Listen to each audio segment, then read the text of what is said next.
Cette femme avocate que vous voyez sur l'image est divorcée. Mais avant d'être divorcée, elle était à l'université en couple lorsqu'elle avait 25 ans avec un jeune homme qu'elle aimait beaucoup.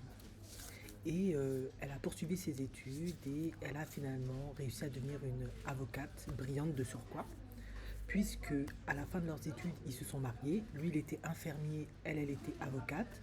Et très rapidement, elle a commencé à gagner par mois le double de ce que lui, il gagnait en une année. C'est quand même pas rien. Sauf que malheureusement, leur mariage n'a pas fonctionné et donc ils ont dû divorcer. Sauf que ce qu'elle explique, c'est que si elle avait dû se battre avec lui pour la garde des enfants, pour partager les biens, etc., elle aurait dû, vu qu'elle gagnait beaucoup plus que lui, devoir lui payer énormément d'argent. Alors que là, elle a pu trouver un arrangement qui consiste à lui verser 1000 $ par mois. Et ça, c'est vraiment à l'aide d'un autre avocat, bien évidemment, ce qu'elle a pu éviter, c'est ce qu'elle a pu vraiment négocier pour aller plus simple. Voilà. Du coup, elle explique, et ça, on entend beaucoup d'hommes dire ça, hein, du coup, hein. Comme quoi, quand elle est une femme qui gagne très bien sa vie, ça change la donne. Enfin, c'est même pas que ça change la donne, c'est que ça change rien. C'est pareil, c'est les mêmes réflexions. Elle explique en fait que si elle avait pu, à cet âge-là, savoir d'avance qu'elle allait être brillante, avoir du succès, gagner beaucoup d'argent, elle aurait signé un contrat prénuptial parce que, bah, vous vous doutez bien, avec deux enfants, un boulot à assurer, une carrière à assurer, des charges, une maison à gérer, etc., ça lui fait pas plaisir de devoir payer 1000 balles, enfin 1000 $ par mois de pension alimentaire à son ex-mari qui est infirmier. Du coup, bah, comme elle est avocate, maintenant, elle conseille un peu plus différemment ses clients et ses clientes parce que voilà ce qui lui est arrivé. Bon, moi, personnellement, ce que je peux dire sur ça, c'est que je comprends tout à fait son point de vue, mais en même temps, si moi j'avais été elle, j'avais été en première année de droit, j'avais rencontré un jeune homme génial que j'adore, comme ça m'est déjà arrivé, à cet âge-là, c'est extrêmement bizarre de lui dire écoute, si jamais on se marie à la fin de mes études, je te fais signer un contrat prénuptial parce que si jamais j'ai beaucoup plus de succès que toi et qu'on doit se séparer, je serai amené à te donner tant d'argent, la moitié de ce que j'ai gagné. Ah, j'avoue, c'est extrêmement délicat de faire ça. Je suis désolée, c'est vraiment délicat.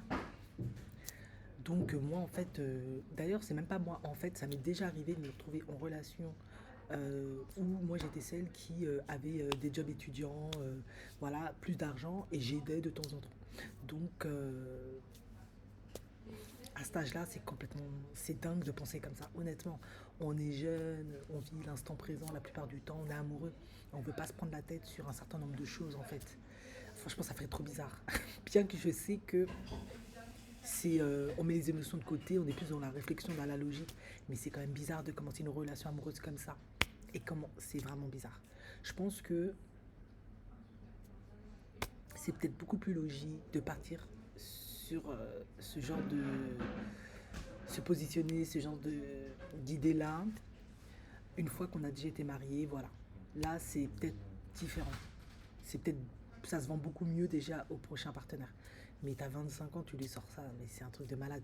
T'es quand même pas une Rothschild. T'es quand même pas fille ou fils d'un multimillionnaire pour sortir ce genre de choses. Enfin, je sais, enfin, je sais pas, donnez-moi votre avis, mais moi je comprends tout à fait pourquoi elle a fonctionné comme ça. À 25 ans, tu te balades pas avec ce genre d'idée dans la tête. C'est que maintenant elle a l'expérience, malheureusement leur mariage n'a pas marché, elle est divorcée et elle est amenée à verser 1000 $ par mois et ça la fait chier. Mais finalement, quand on y réfléchit de plus près, pour moi ces 1000 $ sont quand même, bah, après je peux me tromper, pas si mal investi que ça dans un sens où c'est pas un investissement, mais c'est pas si mal donné que ça parce que ça reste quand même le père de ses deux enfants. Si ça peut l'aider quand même lorsqu'il reçoit les enfants à en prendre soin correctement, à leur permettre de faire des activités, des sorties, que lui-même aussi, hein, si il est infirmier et que les infirmiers ils ont quand même des horaires de dingue, hein, c'est un boulot extrêmement difficile. Si ça peut lui permettre peut-être d'aménager ses horaires ou peut-être de réduire un peu plus ses heures pour être en meilleure forme psychologiquement, physiquement, pour être plus disponible pour les enfants, pour moi, je sais que beaucoup ne seront pas d'accord, mais pour moi, c'est pas si mauvais que ça. Il vaut mieux donner 1000 dollars que carrément une grosse fortune, comme elle l'a bien expliqué. Et au moins, il prend soin de lui et de ses enfants. C'est quand même ton ex-mari, vous allez quand même passer des années ensemble.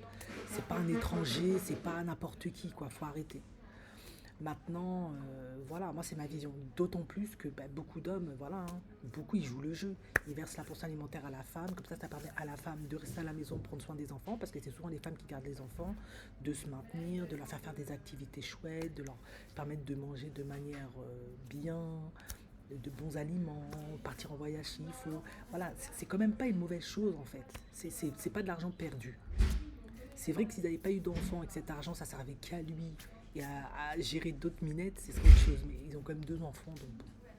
On peut dire que c'est pas une si grosse perte que ça pour moi, en tout cas pour elle qui est avocate et qui gagne beaucoup d'argent. C'est mon avis.